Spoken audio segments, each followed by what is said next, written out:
Hey, what is up, guys? Blunt Guts here. This is a Watcher of Realms video. Thank you so much for tuning into my channel. I really appreciate it. I am going to talk quickly, can try to do it quickly, through these banners that are coming right now. We are fresh off of the Valentine's Day banners, which were just so good for your boy. I got A3 diaochan and like 500 summons. I got a bunch of heroes on the Ancient banner. I didn't get any Ovar, unfortunately, but you know, hey, beggars can't be choosers. I had 4 legendaries in like 110 summons or something like that, which for me is phenomenal. A really, really good rate. So I was very happy with that. Got a couple Lubus. I got a Uridin upgrade. Hell, I got a Ymirit upgrade as well. And Ymirit is one of, if not my favorite heroes in the game. So I was very, very psyched about that. This week, we are getting back down to earth a little bit, but there are some exciting things about these banners. Let's talk about them.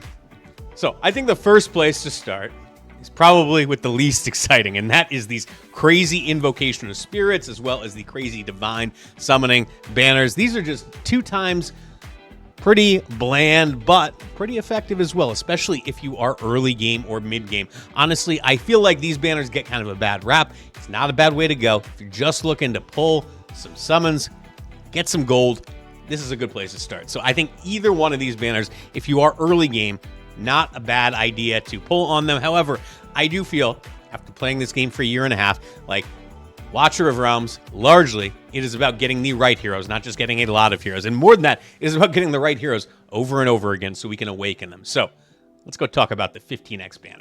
All right, the 15x banner, it's got a lot of good. Got a lot of good, not a lot of great. And I think the place I want to start is actually with an epic. All right, let's talk about Rhox here. So I'm not going to go through his entire kit, but let me just say that this is an epic defender who really brings it, and I think I'm very excited that he's going to be joining the game. I'm going to highlight 2 pieces of his kit that I think are really good, but I'm also going to say that I don't think he is worth pulling for just to pull for. This weekend, if you don't want the legendary heroes, I don't think you should be going into the banner thinking like, I gotta get a copy of this guy. There is no rush on this. He is, especially if you're endgame, he's going to be good, and there are going to be spots where you're going to want to use him. But I think the main spot at endgame that he is going to be useful is going to be in codexes, and that is not something that we have to worry about for at least a couple weeks at this point. Hell, I don't even know if the Hellfire Emperor codex is going to be there. But speaking of Hellfire Emperor, let's talk about this Stoic Defender. Ultimate here, 900 rage cost when fully skilled up, 15-second duration. It is going to give him 1 extra block. A bunch of other stuff too, but 1 extra block is the only thing that we are really concerned about right now, because that is going to help you out in the Hellfire Codex when you are blocking all those enemies from getting to the boss, as well as in GVG. If you do want to use him as a defender there, he will be able to block extra units during the ultimate, which could be the difference between leaking or not leaking, which is just obviously the name of the game in that game mode. So definitely love that. The other thing that is really cool about him is this Granite Ward invincibility passive, and basically what this means is that he's going to get 10 seconds of invincibility, which can be triggered when he does take fatal damage. He triggered once every 120 seconds, so unlike Unyielding, which is a single trigger per deployment, this can be triggered twice, which is really, really cool. On top of that, I do think it's just superior to Unyielding in pretty much every way, because healers are going to be able to heal this guy up to full during that period when he can't take damage, and it's basically puts him on par with like an A5 Broke here, A5 Regulus, solely as far as the functionality of this skill. Now, where he doesn't live up to those heroes is really on his base stats right here. So look at this. 22,696 HP. That is god-awful. And, well, it's not god-awful for an epic, but if we're comparing him to legendaries, it is not good. His defense is only 3,200. And for a defensive-based hero, this is just not something that you really want to see. He'll be fine. He'll be fine, but I don't think he's going to break into, like, endgame GVG or anything like that. So I think that, unless you are hurting for another unit for the Hellfire Codex, I would not be all that worried about getting him. I do think if you're going to pull for him this weekend, you got to want the legendaries on this banner. Let's go talk about the first one.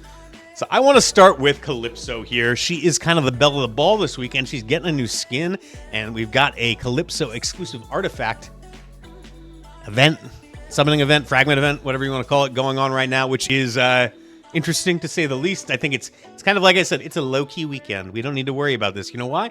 Because Calypso is not very consequential right now in this game. And I like Calypso a lot. I think she's got a really cool skill set. Very unique. She generates these summons, which anytime she gets her ultimate filled up, she summons a seal stone, which is going to deal 20% of her damage target every time the Calypso attacks. So you can summon up to 4 of them, and then I do believe when you get her to A5, you can summon a 5th one.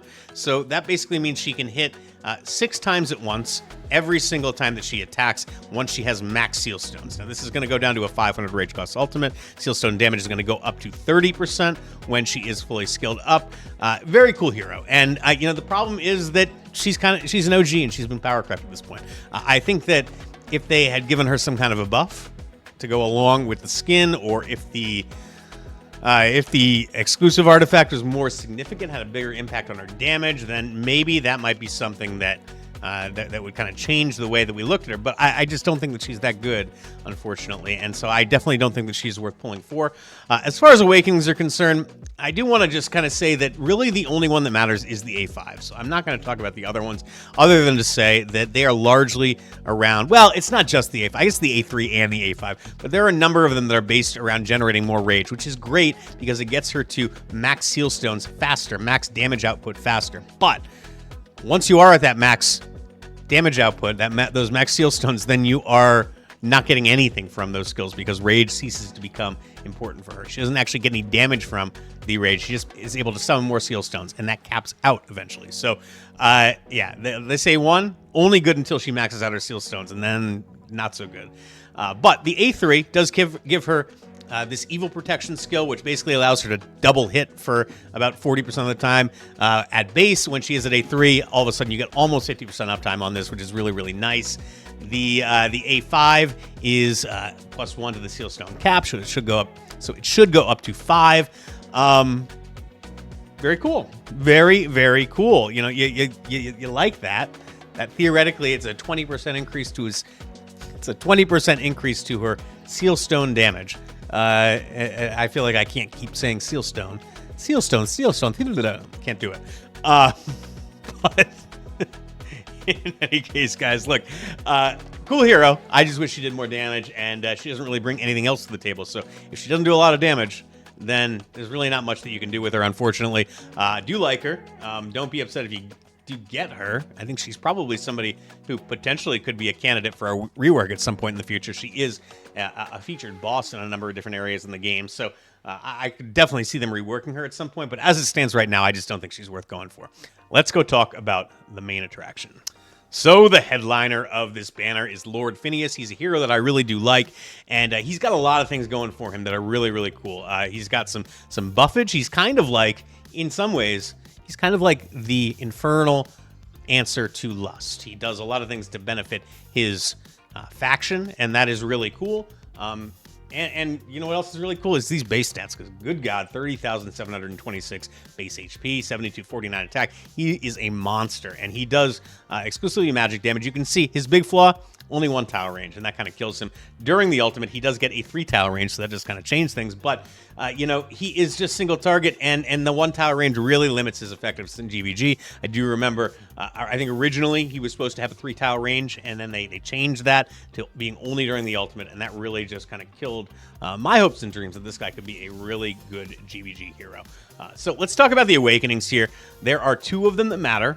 As far as his damage is concerned, but none of them are really bad. So the A1 increases the base chance of Blade of Treachery by 5%, and Blade of Treachery can now inflict burning. Basically, Blade of Treachery is a chance, it's a 25% chance to inflict stun. I guess it goes up to 30% when you do get that A1. On top of that, it can now inflict burning on the target, and burning does enhance his damage, guaranteeing penetration per instance of burning on the target. So that is super helpful. It also does stun. So if you are using him in Guild Boss 2, and he is primarily a boss-killing hero, then you are going to be able to help mitigate the chainsaw stacks in Phase 1 of that fight, so that is helpful as well. The A2 is plus 5%. Oh, I thought it was plus 300. Plus 5% attack, which is nice because his base attack is so high. It means you're going to get, 350-ish, 360-ish base attack from the A2, which is really, really nice. The A3, when an Infernal ally uses their ultimate, the talent switches to crit damage increase to them.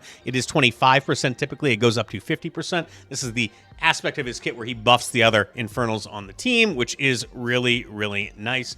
And then the A4, plus 8% penetration, always a good one.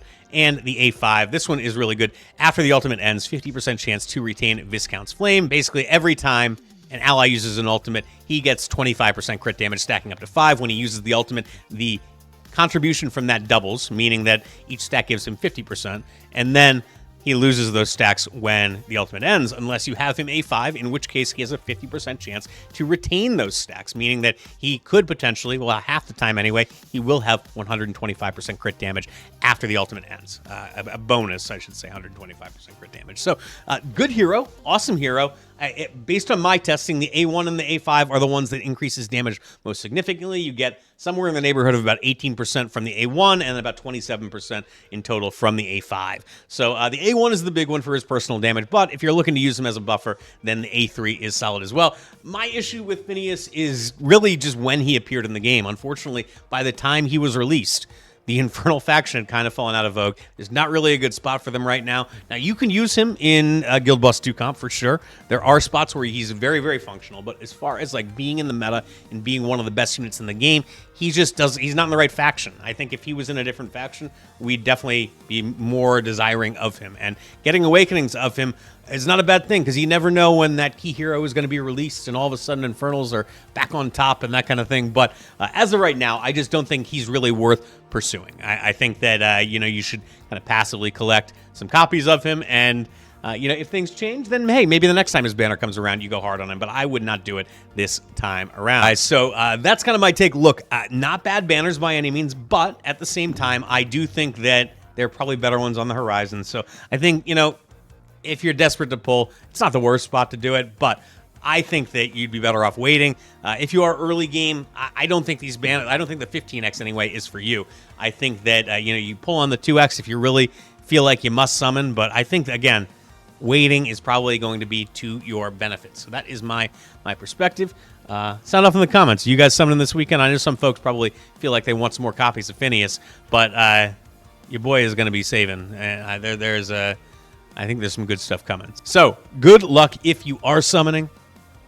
Good luck exercising that willpower. If you are not, I will catch you all next time.